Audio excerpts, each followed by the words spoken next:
let's take a moment to focus on the future of White River Humane Society.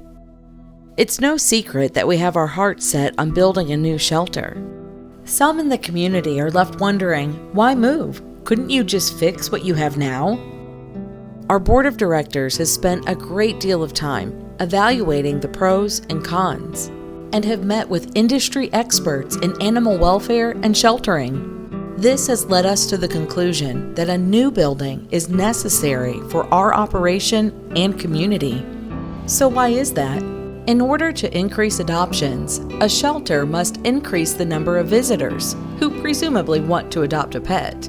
Shelters that are located in high visibility areas see an increase in visitors, which increases pet adoptions and lost pets returned to owners. White River Humane Society is currently located on a dead-end street adjacent to the sewage treatment plant. Not exactly high visibility. Thankfully, due to the generosity of Dana and Brenda Dunbar, over 4 acres of land has been donated to White River Humane Society. The site is on Wesley Chapel Road, near the Highway 37 intersection. This provides better visibility of our animal shelter and centrally locates the shelter in Lawrence County. A better location isn't the only reason why. Our current shelter was built with materials and concepts that are of lower quality materials and finishes than today's modern shelters. The current building does not have good flow, creating additional work for staff who make several trips for supplies or necessary resources.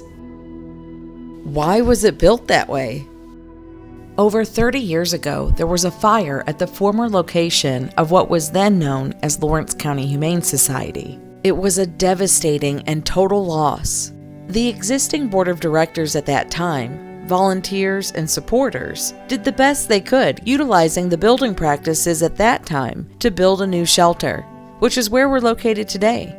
We've been using this facility for decades and it has sheltered thousands and thousands of animals.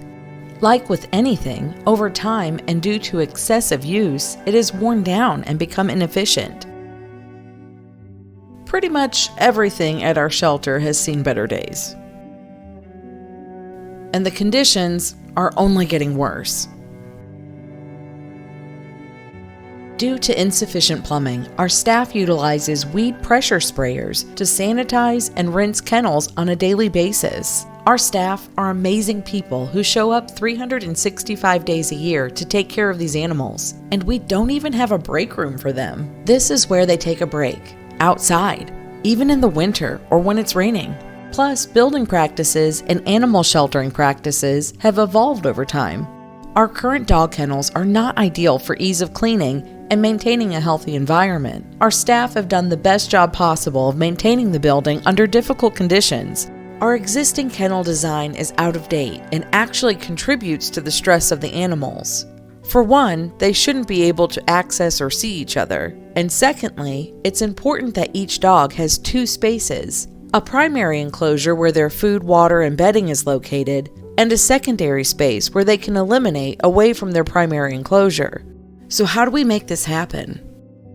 The most obvious need is funding. We're actively raising critical funding to provide a better future for White River Humane Society and the animals in our care. A healthier, safer, and more appealing shelter where potential adopters and volunteers actually want to visit.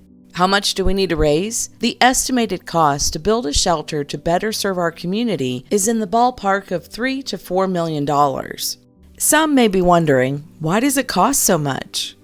The cost of modern animal shelters often surprises people because the cost is actually more than many buildings they may be familiar with. Animal shelter foundations are complicated because there will be slopes within the animal housing areas to drain, and this requires additional labor beyond most buildings like schools or office buildings. The floor finishes in animal housing areas are perhaps 3 times the cost of typical carpet or other floor finishes in most buildings. Animal shelters have animal equipment that can add $30 to $45 per square foot on top of the cost of most buildings. The estimated cost we shared earlier includes the animal equipment. Animal shelters have more walls per square foot than most any other building type. For example, dog kennel walls are usually 4 to 6 feet apart, whereas classrooms and schools are more like 20 feet apart. The HVAC systems in the animal housing portions of the animal shelters are more expensive than other buildings to reduce disease transmission. The wall finishes in the animal housing portions of animal shelters need to be a non-porous and durable finish to prevent disease transmission and to stand up to the daily washing. Sound control within animal shelters generally costs more than many building types due to the dogs barking. This requires the walls being extended to the roof deck to prevent sound transmission to other areas, and this requires sound absorption materials that cost more than normal building materials. When you factor all the specifics needed for an efficient, healthy, and functional animal shelter, it's reasonable to understand why the estimate is $3 to $4 million, because that's what's necessary to perform this level of work. We've already been hard at work with other caring community members who directed donations specifically designated for our new building. And thanks to the generosity of people like you, we've already acquired $875,000 in the new building fund. We aren't the only ones who think that the animals, employees, volunteers, and visitors deserve a healthier and brighter future. An anonymous donor has stepped up to offer a match for new building fund donations. And that match is $1 million. So the big question is, when will we get started on this new building? Our objective is to raise the money needed first, and then we'll be able to get started. The faster we reach our new building fund goal, the faster we can get started. Our target is to be physically working on the building project within 2 years. But we also have to simultaneously raise money to take care of all the animals that will need us in the meantime. The biggest misconception about our funding is that we're wholly funded by taxpayer dollars. The reality is, government contract revenue only covered 23% of our shelter expenses in 2024. It's up to us to make a difference, and we need your help, which means we need your support now more than ever. Please donate. Please share our story. Please help to advocate for the less fortunate pets that don't have a voice of their own. Every dollar makes a difference in the lives of our shelter pets.